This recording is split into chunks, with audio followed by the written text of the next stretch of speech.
Assalomu alaykum aziz kuzatuvchilar. Uzoq muddatli tanaffusdan keyin darslarimizni yana davom ettiramiz. Bugun sizlar bilan to'rt ko'rinishli harflarni o'ta boshlaymiz. Ya'ni muttasil harflar. Shu kungacha biz faqat munfasil harflarni o'tib kelayotgandik. Muttasil harflar bu avval aytganimizdek, demak, to'rtta ko'rinishga ega bo'ladi. Ularning alohida shakli, so'z boshidagi shakli, so'z o'rtasidagi hamda so'z oxiridagi shakllari bir-biridan farqli ravishda yoziladi. Ko'rishimiz mumkin, bizning harfimiz B harfi, mana alifboda ushbu ko'rinishda turadi. B tovushni ifodalaydi. Mana aytdik, muttasil harf qamariy harflar seriyasiga kiradi. Xo'p, uning yozilishi, demak, alifbodagi ko'rinishi alohida holatda mana shu ko'rinishda yoziladi. Endi so'z boshida esa mana shu harfning faqat bosh qismi olinadi va shu tagiga bitta nuqta qo'yiladi. Esimizdan chiqmasin, fors alifbosida ikki harfning tagida bittadan nuqtasi bor. So'z o'rtasida esa mabodo to'rt ko'rinishli harflardan keyin kelsa, o'ng tomondan ham ulanib keladi.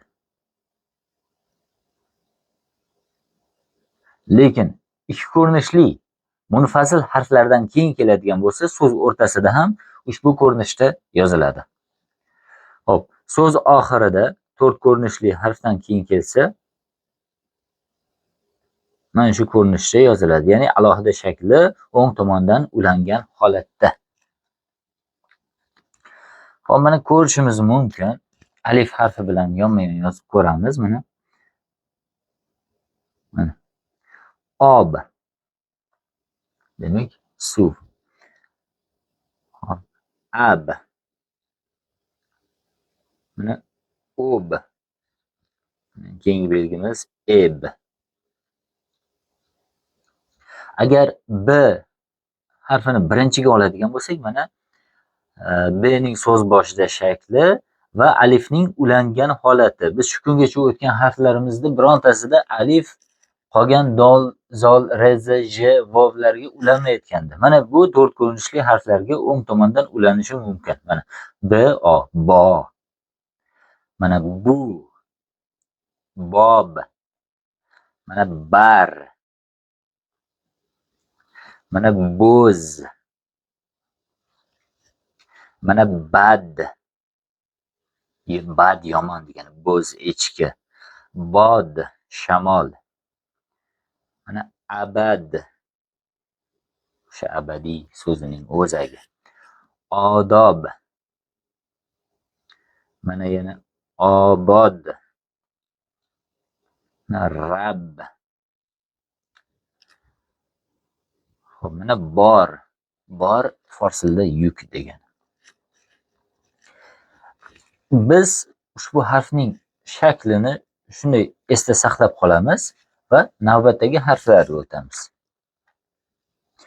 Esinglarda bo'lsa, biz avvalgi darslarimizda arab alifbosi 28 harfdan iborat edi. Forslar bunga o'zlaridan 4 harf qo'shib qo'yishgan deb aytgan edik.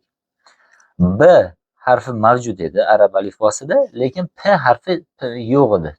Tovush sifatida, chunki arab tilida P mavjud emas.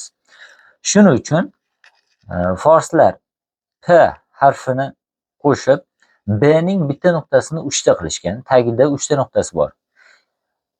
Va fors alifbosida ikkitagina harfning tagida 3 ta nuqtasi bor. Bu harf demak muttasil harf va forsiy harf. Na shamsiy, na qamariy. J harfi ham xuddi shunday edi. Va uning ko'rinishini yozamiz. Mana alohida holatda kelganda P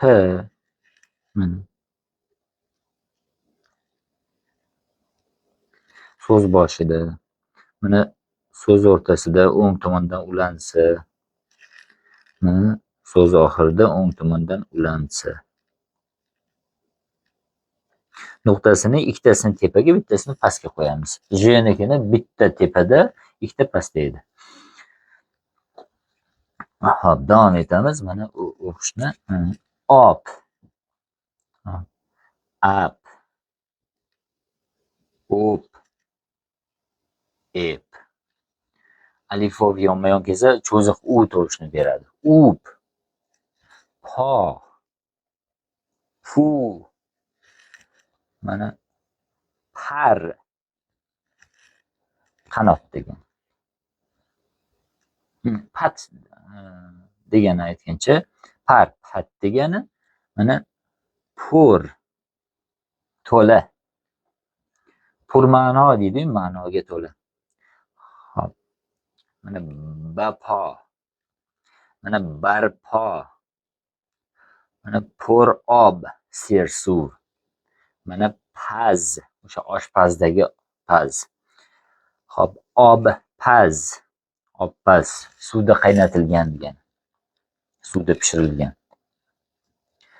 Harfning shakli sizga tanish, mana lekin nuqtalar bilan bir-biridan farqlanyapti. Bunday harflarimiz yana bor albatta. Navbatdagi harfimiz T harfi. T harfi T tovushni ifodalaydi. O'zbekcha T bilan forscha T bir xil talaffuz qilinadi va bu muttasil harf, to'rt ko'rinishli, ya'ni shamsiy harflar sirasiga kiradi. Al-Termiziy deb yozamiz, At-Termiziy deb o'qiymiz. Harfning alohida ko'rinishi. Hop.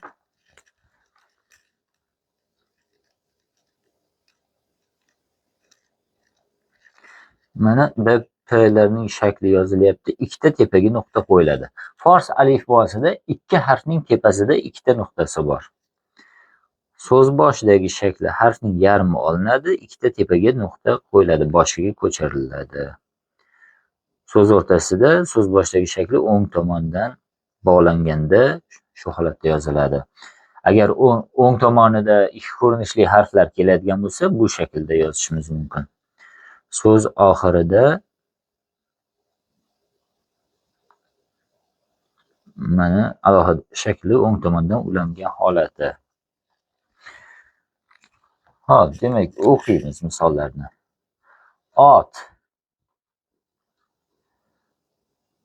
at, o't, et, ut, to, tu, totor. Tatar millatini fors tilida totor deb aytishadi. Tar, ho'l, tor. Hop, duto, duto, ikkita. Dutor, o'sha dutor musiqa asbobi. Partob. Hop, but. O'zbek tilida but deb aytiladi, but sanamlar. Fors tilida but bo'ladi. Tub. Harfning alohida va so'z oxiridagi shakliga, umuman qolgan shakllarga ham e'tibor beramiz. Satr chizig'idan tepada yozilyapti. Ikki katak kengligida yozyapmiz. Va esdan chiqmaslik kerak, o'sha satr chizig'ini agar biz gazni o'choq deb tasavvur qiladigan bo'lsak, demak, o'choqni tepasida tova turibdi. Shu shaklda yozyapmiz. Navbatdagi harfimiz S harfi. Mana S harfi ham muttasil va shamsiy harflar sirasiga kiradi. Muallim al-soniy yoziladi, muallimus soniy o'qiladi. L yo'qolib ketadi. Hop. Harfning alohida shakli mana o'ng tomondan boshlanyapti. Darrov pastga tushamiz. Tepaga ko'tarilamiz. 3 ta nuqta tepada. Mana ikkitasi pastga qilib, bittasi tepada. Fors alifbosida 3 ta harfning ustida 3 ta nuqtasi bor. Biz J ni o'tgandik, navbatdagisi mana S ni o'tyapmiz. So'z boshidagi yozilishi 3 ta nuqtasi o'ng tomonga o'tadi. So'z o'rtasida o'ng tomondan ulanib kelganda mana so'z oxirida esa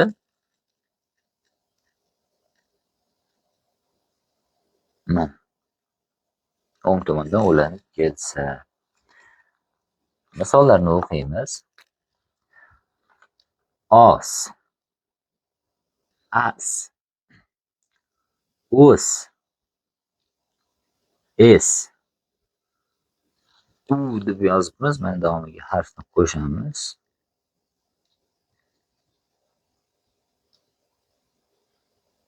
Us, so, su, asar.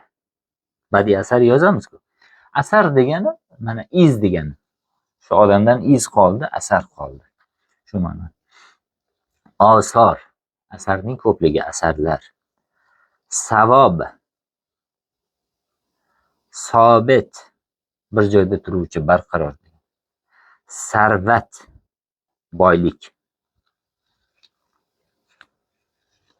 S harfi bu arabcha so'zlar bilan birga o'tgan joylarda yoziladi. O'zi aslida sof forscha so'zlarda mana shu 3 nuqtali S harfi mavjud bo'lmaydi. Shuning uchun bu harfga misollar nisbatan kam. Bugungi harfimiz shulardan iborat edi. Fikr mulohazalaringizni izohda qoldirishingiz mumkin. Agar darslarimiz manzur kelayotgan bo'lsa, munosabat bildiring. Biz va yoqtirma tugmasini qoldiring. E'tiboringiz uchun rahmat.